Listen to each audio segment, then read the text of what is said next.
Most bankers aren't ready to help you until after their third cup of coffee. But with Central National Bank's after-hours service, you don't have to wait for the bank lobby to open to get help. You can contact us from 6 to 8:30 in the morning or from 5 to 10 in the evening, and we'll connect you to a real, live, local person who can answer questions and fix problems 7 days a week. Bank different. Bank Central. Central National Bank. Member FDIC. Support for this podcast comes from Frito-Lay and the 2023 Snack Bracket Championship. The Frito-Lay Snack-It Challenge is underway, and fans are voting on their favorite snacks to crown champion. We're talking about prime-time matchups between the best 64 snacks in the land. Will Ruffles Ridges reign supreme? Can Doritos defend their dynasty? Or will Smart Food use their smarts for a surprise upset? Only you can decide. Get in on all the action for a chance to win up to $1,000 or a year's worth of snacks. Let your snacks be heard. Just go to fritolaysnacket.sbnation.com to vote and enter for a chance to win. No purchase necessary. Sweepstakes ends April 3rd, 2023. Void where prohibited. Year's worth of snacks awarded in the form of 52 coupons, each good for one bag of chips. See official rules at fritolaysnacket.sbnation.com. Hello, everyone. It's Women's Hoops and Talks, the What podcast, where we are elevating the voice of women in basketball. You can find us in the Blazers Edge podcast feed. We're part of the Almighty Baller Radio Network. We come to you with new episodes every other week, so be sure to subscribe to the Blazers Edge feed if you don't want to miss any of our episodes. If you want to hear our episodes as soon as they come out, go ahead and subscribe to our Twitter feed at Hoops and Talks. I'm Tara, and I am on my own today. Kendall has a cool internship that she's been working at this summer, and we did not have time to coordinate our schedules this week, so I am flying solo, although I'm not really alone because I'm going to be sharing 4 interviews that I did with women from 4 different fan bases representing the first 4 picks of the 2018 NBA draft. So I will run those in just a minute. But before we go into that, I just wanted to note that the draft is over and the offseason is really starting to pick up. Qualifying offers are being tendered around the league. We're all watching to see who's going to re-sign with their teams, who's going to get waived. We're looking at all the free agents who are going to start jockeying for position and looking for new teams to sign with coming up in just a few days. It's just really the most wonderful time of year, and I love it. On Tuesday, Austin Rivers was traded by his father. Well, I guess Doc really isn't the GM anymore, but Austin Rivers was traded to the Washington Wizards for Marcin Gortat. I thought this was a really surprising trade. I was not expecting it. And the thing that really stood out to me about it is that it involves a big man. So, Gortat is a center for Washington. And, my first thought immediately was, oh my gosh, DeAndre Jordan is gone if Gortat is going to be playing for the Clippers now. I'm not entirely sure that the Clippers are going to keep him. I suppose it's still possible that they would be keeping DeAndre and, dealing Gortat in a different one or possibly waiving him. I don't know. It's like the possibilities are wide open. But the thing that really stood out to me about this maneuver was that it involved a big man. We've been hearing over and over that it's going to be really a tough situation for big man out there during this free agency period because it's kind of unclear what that position is going to be anyway in the next couple of years. And as Portland Trailblazers fans, of course, we have Yusuf Nurkic, who is a restricted free agent, and Ed Davis, who is a completely free agent. So I've been keeping my eye on it from that perspective. And I don't know, it just caught me by surprise that one of the first big moves this offseason involved a big man. And, so now Washington is going to need somebody. If DeAndre is going to leave, then they're going to need somebody. And looks like there may be some movement for guys who are playing in that center position, which just kind of caught me by surprise. The possibilities are wide open, and it's really anybody's call what's going to happen. Of course, we have LeBron James possibly on the move. We have Kawhi Leonard asking for a trade. We just have so many possibilities. It's virtually impossible to tell right now where people are going to go. So, one of the things that I love about this time of year, and that's very special to me, is the draft, because it represents just the ultimate pinnacle of hope and possibilities to fan bases. Although sometimes fan bases don't always agree on who the players should be, their teams should be going after, which players should be. Let me think of a good Woj euphemism. Should be in their sights. It's just such an interesting time of year when fan bases are trying to figure out who's going to be the best fit for their future when they've never really, seen these guys play an NBA game. I mean, they've watched them play in college, like with Luka Doncic. They've seen him play in Europe, but they've never seen any of these guys play in the NBA. And in addition to that, they're very young and they are really mostly not developed. I mean, some of these guys come in with like very strong and, lots of well-developed muscles and stuff, but they're not, they haven't grown into their man bodies as, which is more common when you're like in your mid-20s by the time you've stopped growing. And these guys in their, won't stop growing or reach their ultimate, muscular form until they're in their mid-20s. And so fan bases around the NBA are eyeing these really young, these, 18, a couple 18-year-olds, many 19-year-olds, 20-year-olds, trying to figure out like which one they're going to, pin their hopes and dreams on for the next several years. And, it's the front office's job to select, but it's also part of the fun or pain, depending on who you ask, of being a fan, is trying to figure out which 19-year-old is going to make a difference to your franchise. So what I did is I went and found somebody who could speak to sort of the fan reaction for each of the top four picks, for the franchises representing the top four picks. So I talked to someone from Phoenix, someone from Sacramento. I went ahead and talked to somebody from Dallas because of course they ended up trading up for the third pick. And then finally, I talked to somebody from the Memphis Grizzlies. And my idea was just to get an idea of how different fan bases are, approaching the season. I mean, these are all lottery picks. So they were all teams that, had a rough year and were really hoping for something good. And so they really, really do have their hopes and dreams pinned on the success of these young players who they've just drafted. So I just thought it would be interesting to talk to them, get a little bit of perspective from around the league about how people approach bringing a new player onto their team, how they justify how these guys will fit into their systems, whether or not their skill set or their position matches, is a good match for the current players. And it was just really fun to get some different perspectives and learn a little bit more about some of these players who, as the Blazers held the 24th pick, I wasn't paying a whole bunch of attention to the top of the league. But I tell you, I'm headed down to Summer League in a little over a week. And so now I'm going to go and watch these young players. And I will have just a little bit more of an interest in watching them now that I've connected with people from other fan bases and learn more about them.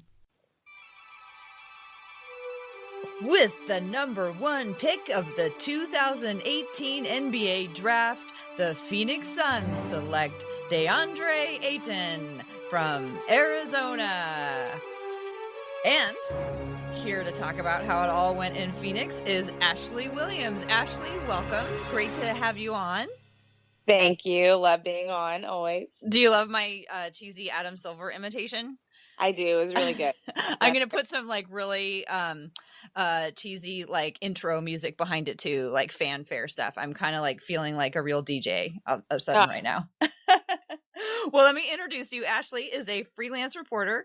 She has covered prep sports, including the Nike Hoop Summit and the Les Schwab Invitational Tournament, where she has met and talked with many players who went on to be drafted into the NBA.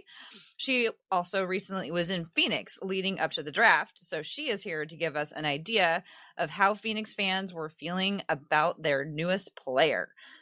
So, what was the reaction from Suns fan when they selected Ayton just the other night?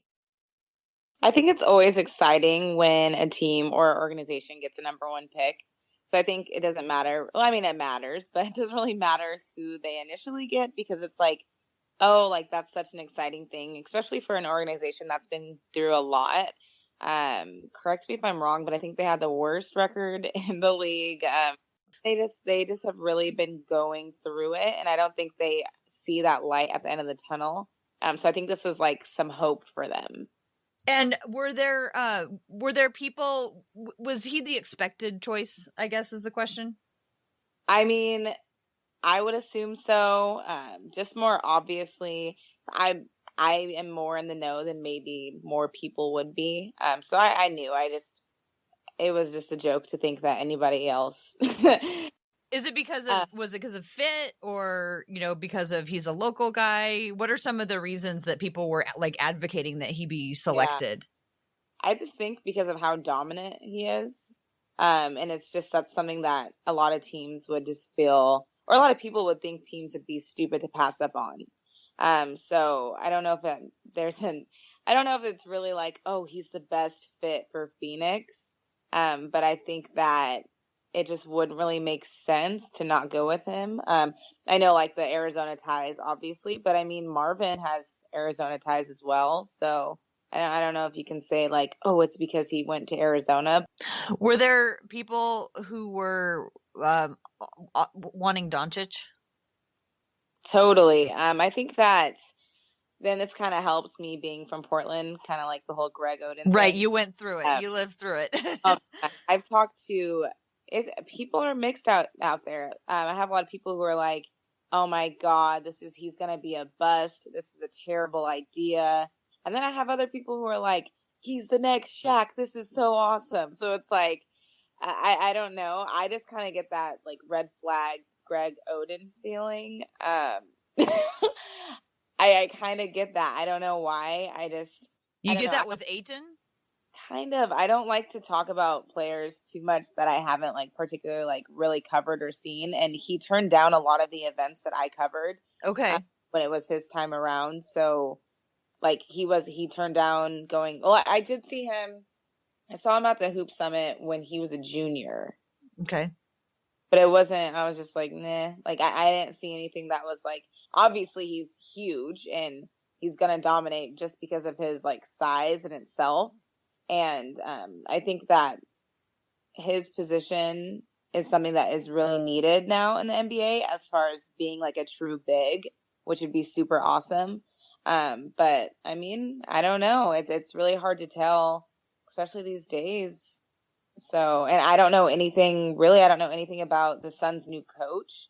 I know that he is from overseas, and I know that he was on the coaching staff a while back, but so it's hard, I like to compare players to like, oh, is he going to fit with that coaching style? But it's hard to even really tell that. They've been kind of through coaches like clockwork. So it's kind of hard to tell. And then the rest of the guys in the team are so young.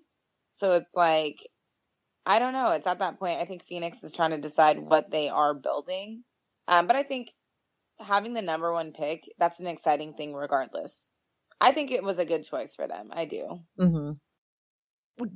Have you had a chance to cover any of the players who were in this year's draft, first round at least? I saw Marvin Bagley a ton. Mm-hmm. I saw him at Hoop Summit. I actually saw him at an EYBL session the year prior too. I saw him at, where else did I see? I've seen him at a lot of tournaments. I don't really know why, but so I've seen him play. So I've seen Michael play. Michael Porter, that's questionable. I don't know. Injury stuff. I don't know even. That's a whole nother story. Yeah.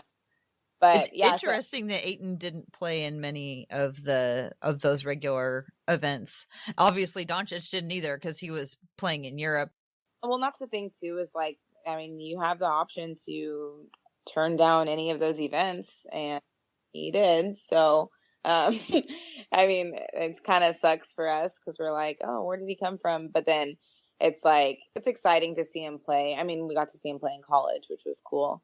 Some of my guys, like some of my favorite guys in this draft, people probably didn't know a lot about them. Like one of my favorites was Colin Sexton. Oh my God, I think he is like, ever since I think I interviewed him when he was like freshman or sophomore in high school or something. He has been so good, and I've just watched him grow as a player, and it's just like insane. He reminds me a lot of De'Aaron Fox. Colin, did he go to the Cavaliers? Yep. Yes, he went to the Cavaliers via that next pick. Well, just to wrap up with Phoenix, would you referenced the Kevin Durant, Greg Oden #1 pick that was here in Portland, and there's still a divide between people who thought they should take Oden and thought that they should take Durant. Do you foresee a situation like that, or was it one of those things where once it sort of looked like it was leaning towards one player, people pretty much got on board? I don't think it's gonna get to that point in Phoenix. Just simply because, oh man, I don't even want to think about the whole. I don't even want to think about it. It makes me mad. I just got mad. No, but I don't think it's gonna end up that way. Just simply for the fact that there is a lot of rebuilding that is taking place in Phoenix. But I think this was a time for them to kind of play the cards how they were. But I don't necessarily see him being a bust. I mean, he hasn't had like crazy injuries, or he hasn't had problems or this or that. So there could be two really great top 2 picks. Exactly. Maybe they both just do really well. So, but I think they chose well. And I think he's comfortable in Arizona. And like I said, I think a lot of people were already on board with him just because he was in Arizona anyways. And so like you would see him walking around, you'd see him here, and it might already be at home to him. So I think that had a lot to play into it as well. And I'm sure he was friends with a lot of the guys. I'm sure he trained with those guys when he was in college or whatever the case may be. So I think that it was a comfortable fit, and I think it was in their best interest to go for him. So speaking of guys who thought they were going to be home, the 10th pick, Mikal Bridges, or Mikal, how do you say his name? Mikal, I think. Bridges was drafted by the 76ers, was elated to have been taken by the 76ers. I gave this wonderful interview with his mom, who works for the 76ers. They were so excited. And then he was traded to the Suns. Now, I like to think, I'm sure that everybody in the Suns is going to be extra super duper, especially welcoming to him after what he had to go through on draft night. I know. It sucks because like you don't think about it, but it is a business.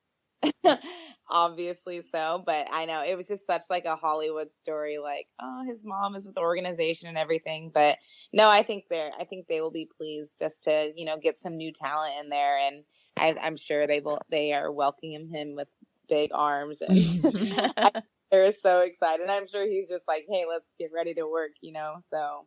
But I mean, he got drafted. You got to just kind of right. Remember that's huge. Bigger picture.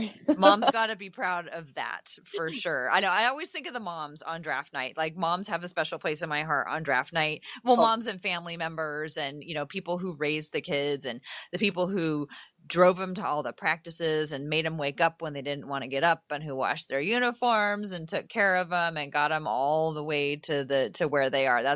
For me, that's what draft night is, like a huge part of draft night for me. And for the light to be shown on this poor family in that way. But you're right, it's a business. Everybody will get over it. He'll get paid. He'll be happy. And but boy, you really pretty much couldn't send him much farther away either.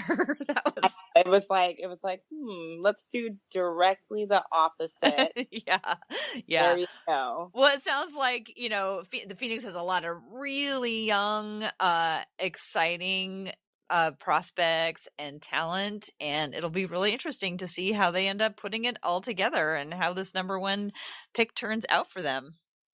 I know. I think, every time you get a number one pick, it's just a very exciting thing. So everyone in Phoenix, at least, they were just so excited anyways. Mm-hmm. Yeah. And the Suns, no offense, but they haven't been a good team for a long time. So I think that people were more just like, hey, let's party because we have the number one pick, not like, oh, it's going to come together now. So, Yeah. but, maybe it will.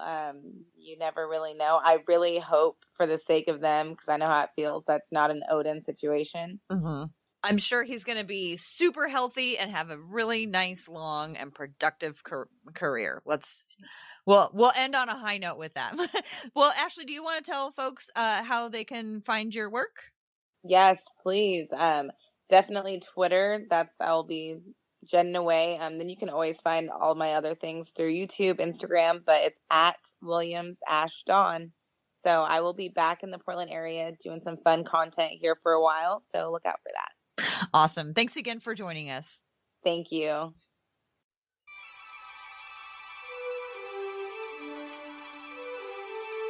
With the number 2 pick of the 2018 NBA Draft, the Sacramento Kings select Marvin Bagley III from Duke University. And here to discuss how Sacramento took the news is Jill Adge. Jill is a lifelong Kings fan and a season ticket holder. She can be heard during the season providing fan perspective on the Sacktown Royalty podcast. Welcome to the What podcast, Jill? Hi, thank you for having me. I'm excited to be here. Well, I'm really looking forward to talking to you. If you could just start off by painting a picture for us and tell us how the fans received the news when they learned the Kings were drafting Marvin Bagley III. Okay, so I'll kind of start off with, we were supposed to have the number 7 pick. So the fact that we went down to number 2 pretty much shocked us all in Kingsland, because nothing good usually ever happens to us. And so when that happened, we all pretty much thought, I think, or at least a huge consensus, that it was going to be Ayton or Luka. Within the last couple weeks, we started hearing more about Bagley. So that kind of prepared us for it. But I'd have to say, probably the last 2 weeks, at least King's Twitter, it was kind of, I would say, Hunger Games style. Basically between 3 players, Luka, Bagley, and Porter, and made the odds be in your favor based on the 3 that you liked. I mean, we had fans going at each other, going at the local blog sites, local media. They were, socially attacking national narratives and media, which does happen a lot in Kings fandom because we're pretty tribal. For being, usually as bad as we are, we have hardcore fans. So, which is really cool, is that I would say, like, even though, at least based on King's Twitter reference, that the majority, I think, were hoping for Luka, we had a huge draft party at Golden One. And if you had no idea what was going on and you saw the live reaction of when they announced Bagley, you never would have known that. And there were 2 other players in consideration for the number 2 spot. I mean, the place went crazy. They were standing up. We had fans meet him at the airport on Friday when he arrived. We like to do that with all new players to make them feel welcome. So when they're coming through, you have groups of fans with, big head signs and welcome to Sac and chants and all that, so that when you come in, you feel like you're one of us and you're welcome. So, I mean, at this point, we're 100% behind the pick. We don't have a first round pick next year. So, I mean, we're all just hoping for the best and that it works out at this point. So, What were some of the arguments like in favor of him, and some of the concerns that people had about him, especially as it heated up towards the end there and it looked like they were starting to? What do you remember what euphemism Woj used for your particular selection? Oh God, I don't. What did he say? I can't remember. I know that for the Blazers, he said they lasered in on Anthony Simons. I was just wondering how many people will remember the tweet that Woj used. Right. I don't think he had started yet, because I do remember Mark Stein tweeting it out. And he might have used a different word, but I think it was maybe after the first three that he started going in on it. So I don't think he had an opportunity yet to do it for us, which could be a good thing. I don't know. But yeah, for some of the pluses leading up to it, a lot of things we heard, he's a 20 and 10 guy. We currently don't have anyone on the roster, that fills that. We are a bit logjam there. We have 6 bigs currently. But once again, we don't have anyone that's a 20-10 guy. He's a guy who can run the floor. He plays above the rim. He grabs every rebound available. He makes plays off the dribble, has a great first step. He can occasionally hit it outside from the 3. So, if he can do all that consistently, then I think he'll have a really long, successful career here. An advantage I think he has is he's left-handed. Not many guys are in the league. He has long strides, a great spin, and Euro step move. He even showed a couple times in games where he could make the cross-court pass and had a good read for dump-offs to teammates. So for a big man, that's all pluses. We keep hearing about his second jump, that it's being touted as unstoppable, that by the time he's going up for a second jump, that other players haven't even landed for the first time. So, like I said, we have 6 guys, 6 big men, and we don't have anybody like that at all. So if he can do any of this, it's all good. That those are all pluses. Right. What about so when the Blazers many years ago had the number 1 pick, and people were firmly in the 2 different camps, just like you were just describing the 3 different camps. And there are people who will, I happen to be somebody who believes that the Blazers drafted Greg Oden correctly. That was the pick that they needed to make at the time. And that's the hill I'm going to die on. Right. Hindsight is 2020, right? Right. But are there people out there right now who are still days later, and you expect years later will be complaining about not taking Luka Doncic? Were there people who were so firmly in that camp that you think they will never be budged? Oh, for sure. But there's also ones that I've seen now where it's like, all right, screw it, we made the pick. I'm hoping he has the worst career possible. So you see it. You definitely see it both ways. But I do, and I do see people saying, oh, I'm going to remember this tweet so that, years later I can come back at you, whether it's, one way or the other, we're going to remember this. But yeah, no, we are still seeing that. But at this point, I got to get behind it for sanity's sake. I have to say Luka was my first choice, but just because he reminded me so much of the glory years that we used to see with the high basketball IQ, the passing. He just seemed like he had a really good package, and we need the small forward. But like I said, if Bagley can do everything that's listed in that pro column, he does fit something that we just don't currently have. And if they feel like they can get more out of him than that, then, we could all be the biggest idiots, and it could maybe potentially be the steal of the draft. So you started off before the draft lottery with your odds most likely that you were going to have, like you said, the 7 pick, and you managed in the lottery to come out with the number 2 pick. So how do you feel about this trade or this draft pick and how it works? Like, if you're going to grade it, what kind of a grade would you give it?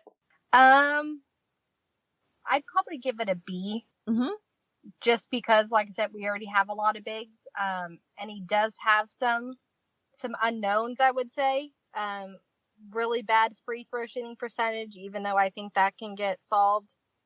His defense is still a big question mark to me because Duke played the zone, and I still don't really know what we're exactly going to get out of him. He's been saying all week that he can be the defensive stopper that people are saying he's not currently, and he's going to prove them all wrong. So if he does that, that's all great. I still not sure where the front office exactly expects to use him, because they did mention him playing 3, 4, and 5. So I mean, I'm still a little. I don't know what exactly they're going to be. And playing at the 3 kind of does scare me, as I don't want them to put him in a position where he could fail right away if they do just throw him out there at the 3, and that's something he hasn't done before. I think that could be risky. Yeah, and we have a guy in Giles as well too that we haven't seen before, and they keep talking about playing these two guys together for years to come. So it's 2 very unknowns that we just don't know what we're going to be seeing on the court. But I would say it's a B, because he seems like a good all-around player, and if he can get it to translate over, unfortunately not a lot of big men are doing right now in the league, then I think it's a successful pick. Well, thank you so much for sharing with us how things were going in Sacramento. Seems like there's people are feeling pretty good, and I'm really glad to hear that the whole auditorium erupted in excitement, because sometimes things can go horribly awry. So I would say that for probably sure bodes well for them. Before we go, do you want to tell people how they can invite anyone to follow you on Twitter or other social media? On Twitter, it's at Jill Adge, JILLADGE. So, you can see all my Kings takes or any other sports related. I pretty much follow everything. So, if you want a good female voice, you can come ahead and follow me over there and check it out. Thank you again for having me. The third pick of the 2018 NBA Draft, Luka Doncic of Slovenia will be traded to the Dallas Mavericks. Okay, we are here with Rebecca Lawson of Mavs Moneyball to talk about draft night. Rebecca, what was the initial reaction among fans when you heard that the Mavericks were going to move up? Well, it was pretty insane, Tara, because the Mavericks are traditionally a very tight-lipped front office, so you don't really have any sense of what they're doing going into big events like draft night or free agency before it happens. And so when the news broke, I think it was Mark Stein who broke it just before the first pick really got announced. It was crazy because the trade that was being discussed initially kind of seemed like it was the Mavericks turning down a trade that Atlanta wanted Wes Matthews back in exchange for Kent Bazemore, plus a pick swap, plus a first-round pick. And so we were all screaming because we knew that meant that the Mavericks wanted Doncic, who was obviously, one of the top picks in the draft that they ended up needing to move up for. So we were all kind of screaming at our computers, do the trade, do the trade. It doesn't matter. He's that great of a player. And then, so it seemed like they weren't going to do the trade. And then the trade got announced finally that it was just the pick swap and the first round pick next year that's, protected top 5. So we were all ecstatic when the trade finally went through after some momentary panic that the trade might not go through. We are all huge, huge fans of Doncic. So it was momentary panic followed by elation that the trade did go through and that we were going to be able to get our guy. Sounds like quite a roller coaster. It was definitely a roller coaster. Well, I know there's a lot of pluses with Doncic. He's, was talked about as the number 1 pick for quite a long time. But what are some of the pluses and minuses that people around the Mavericks are talking about with how he'll fit in with the team? Well, it's a really great time for him to be coming into the Mavericks. Obviously, we have, or the team has a lot of experience with Dirk Nowitzki and integrating European players into the team. I think that was one of the big concerns that, he was being talked about as the first pick for a long time. And I think some of the concerns kind of became, or things that I saw were that, it's a European player. Traditionally, European players haven't done that well in the NBA. You look at things like Ricky Rubio, who was, a highly touted prospect and didn't do maybe as well as people had expected, although he's certainly a fairly competent player. And so those were some of the concerns that I think brought him down the board a little bit, but he wasn't going to fall the 5th pick. And so, Mavericks obviously have that experience with Dirk being a 20-year franchise player, knowing how to integrate Europeans on the team. And Dirk's going to stick around for at least another season to mentor him. So I think he's just the perfect fit on the team. And he does fit, the Mavericks have talked about a rebuilding timeline. Well, they have Dennis Smith Jr. now, and they have Doncic. And, they have some good complementary pieces in Harrison Barnes and Wes Matthews and Dwight Powell and still Dirk. And so I think they're really gunning for the playoffs this year. And Doncic allows them, with the, ultra competitive league that he's been in the Spanish league overseas, which is really, the next best thing to the NBA, he's going to be able to allow them to compete right away and maybe push for a playoff spot. So that's kind of, I think, the Mavericks' idea with drafting him. And I'll be very interested to see how it plays out. Are there any detractors out there who think that the Mavs should have gone in a different direction, or are people feeling pretty excited about this? Sounds like. I think by and large, people are feeling pretty excited. I have seen a couple of people hemming and hawing in terms of like, maybe they should have taken Mo Bamba. We really haven't had a great big man in a while on the Mavs. And so, maybe they should have gone that direction. But, I think by and large, that's a very, very small minority of the voices out there. And everyone is pretty thrilled that the Mavericks were able to get their guy. So there's been some detraction, but I think 95% of the reaction has been very excited. Now, it sounds to me like you are feeling pretty highly about the pick. Going into the draft, was he who you were thinking that they were going to go after, or did you have like a backup plan, a plan B, if they didn't take him? Yeah, so I was kind of frankly surprised that they ended up trading up to go for him. I thought they were going to be pretty content, and this kind of goes back to Mavericks front office doesn't talk a lot, so we really had to just kind of guess at what they might do.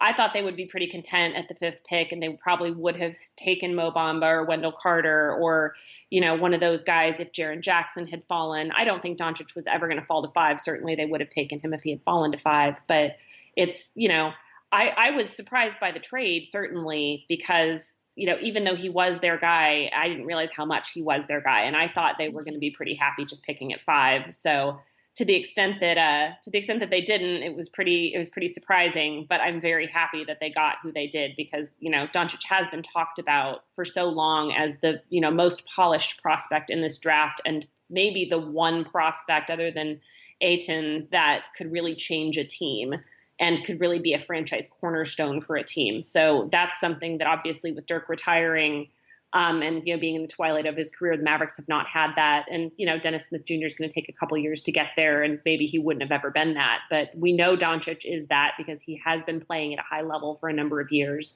And we're very excited to see if he can continue to do that for the Mavericks.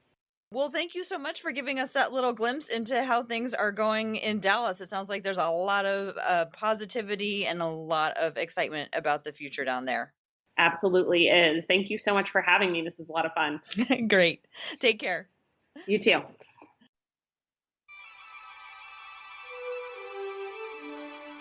With the number 4 pick of the 2018 NBA Draft, the Memphis Grizzlies select Jaren Jackson Jr. from Michigan State. And here to talk about the Grizzlies selection is Aimee Stiegemeyer, co-founder and editor of All Heart and Hoop City, a Memphis Grizzlies blog, written and edited entirely by women. Aimee, it's great to talk to you. Thanks, Tara. It's great to talk to you, too. So my first question for you is, how did the people in Memphis react to the selection of Jaren Jackson Jr.?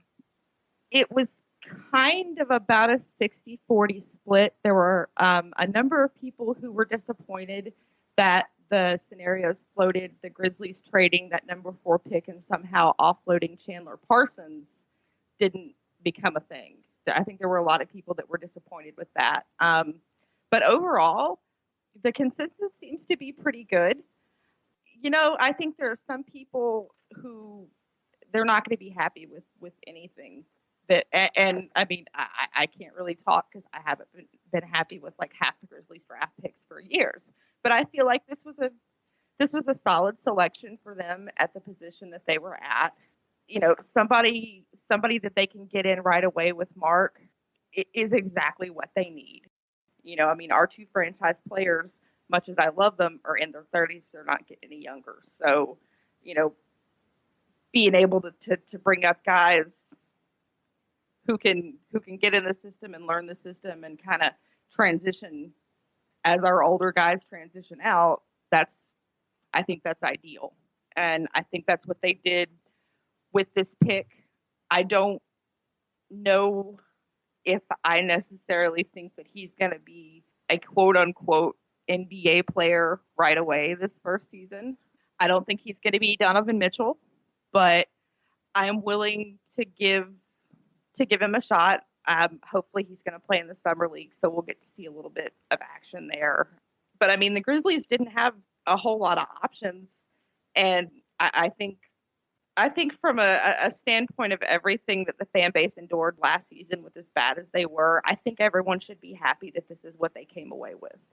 So before the pick was made, were there specific players who people thought that the Grizzlies might choose? Was there somebody who people thought that who people thought they were going to take, or were there other players that were really in the mix as far as the conversation went anyway? There were some names that were tossed around. Honestly, all of them went directly before before the Grizzlies pick. And so, like, Jaren Jackson was on, from everything I've seen, was on the short list. Maybe not the top of the list, but he was on the list of who had been on people's radar. I really think it's one of those, let's see how he does. He's enthusiastic. He's excited to be there. He's, wants to learn, wants to play. Him being the youngest player in the draft, if he can be good, learn to be good and improve, then he can be a real asset to this team, like for a number of seasons and not just, a year or two. Like, we could be looking possibly at, I won't say like a Mark or Mike level franchise player, but, we're going to have to start looking for the next generation of the face of the franchise, and they could do worse. With him, what do his detractors say, or what are the biggest concerns about him going into it? Is it his youth, or are there like basketball reasons that people think that he might not work out? There were people. I heard some basketball reasons. I don't know that I ever really heard youth so much as there were a number of people who didn't seem to be very impressed with his college performance. But, college basketball and NBA basketball are completely different animals. And, I feel like if once he gets into that environment and starts to learn the differences, I think he's going to catch on quickly. Maybe I just want him to catch on quickly. I'm trying to be optimistic here. Yeah, sure. I mean, considering how the Grizzlies season went, they ended up and got the number 4 pick, and they took Jaren Jackson. How do you feel overall about like the grade you would give them for the pick? I would, just from right now, I would say this was definitely at least a B+ pick from the people that were the players that were available at that spot. With Bagley and Doncic off the board, he was sort of next in line as to who they should take. Mm-hmm. Was there anybody else you had your eye on? Not really. I didn't follow the draft workouts and stuff as closely this year as I have in previous years, which is kind of ironic because this is the quote unquote the most important Grizzlies draft of the last several years, and it is for sure. But at the end of the day, whoever they pick is either going to work out or not. Like, just throw him in there with Mark and Mike. Let's see how he gets along. The Grizzlies also had the 32nd pick. Is that right? Yes, they did. They drafted a guard named Javon Carter, who, what I've seen, looks good. His attitude, his mentality, I have heard from a number of people, is absolutely just completely fitting in with that whole grit and grind that we are known for. Mm-hmm. And if they can get back to their roots, so to speak, and be the team that, they hung their hat on their defense, but it worked. And nobody wanted to play them because you knew you were going to get worn down. And it might not be as flashy as the Warriors basketball is, but it won games. Mm-hmm. I feel like it was one of those, if it ain't broke, don't fix it. And it worked for the guys that we had. Obviously, Mark's good in that.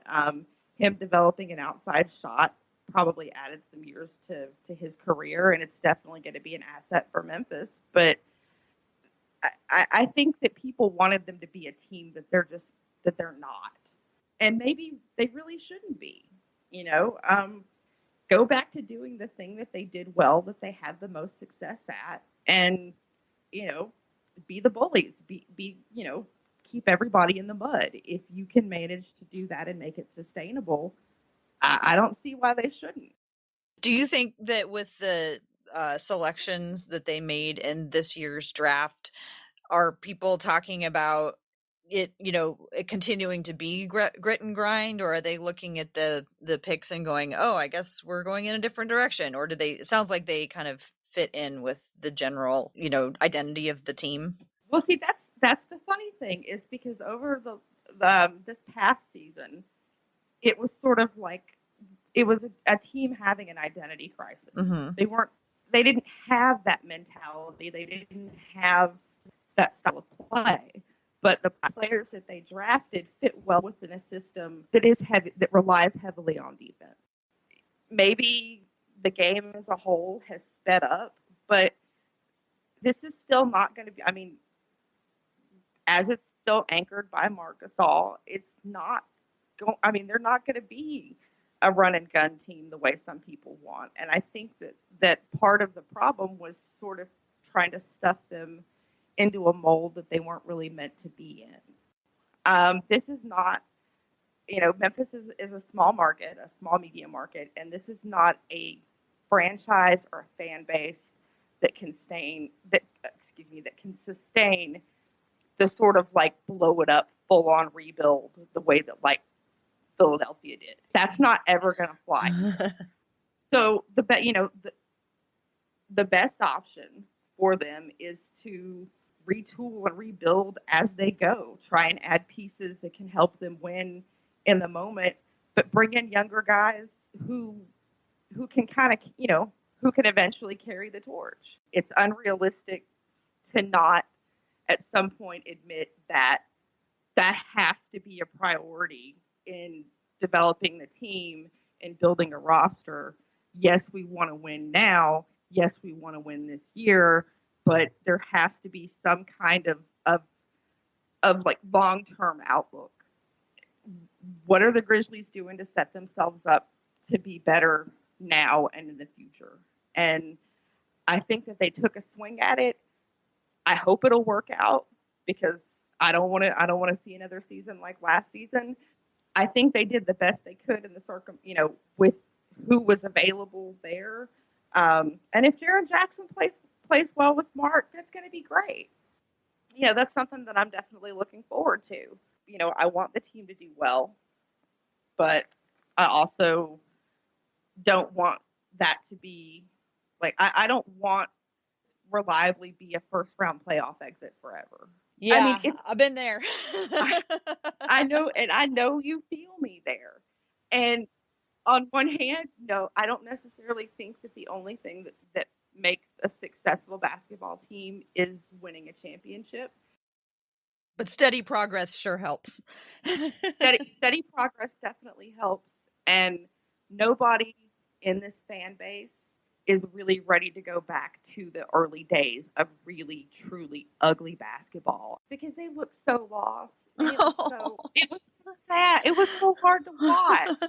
Wait, I want to end this on a high note, Amy. Don't go there. Okay, I'm not going to go there. It's, what? Next season is going to be great. They're going to be awesome. They're going to, That's what I want to hear.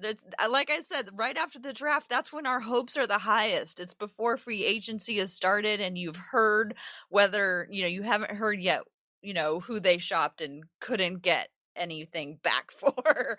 Our hope is as high as it's going to be right now. So I think we should end with that. These draft picks and Tyreek Evans taking the MLE. I think that's like the Grizzlies' best outcome for the summer. And because let's face it, we're broke. There's nothing else that we can really do within the salary cap. So, I'm content, especially with the shakeups of last summer. I'm really content to kind of sit back and watch the drama happen all around the league and like us not be a part of that. Yeah. Well, I want to thank you so much for hopping on tonight and talking about how the folks of Memphis and how you felt about the new draft pick. It's always exciting when you have a high number and you get to pick from a lot of exciting young players. So thank you so much for coming on to talk about them. Would you like to tell people how they can find you on social media and your work? Yes, I would.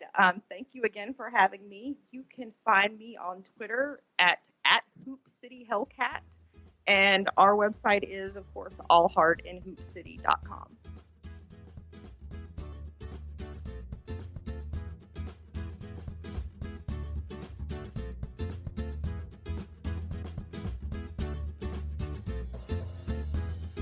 All right. Well, that'll do it for this edition of the Women's Hoops and Talks podcast, the What Podcast. We are hosted by Blazers Edge, part of the Almighty Baller Radio Network. If you like what you heard, please go to the Blazers Edge podcast on iTunes or Stitcher and subscribe and rate and review. We release new episodes of the What Podcast every other Thursday. If you just want to get notified when the podcast episodes are released, you can follow us on Twitter at Hoops and Talks. I am on Twitter at TCBBiggs, and you can also find Kendall, who will be back this summer. You can find Kendall at KendallBennett16. Thanks a lot for listening. Catch you next time.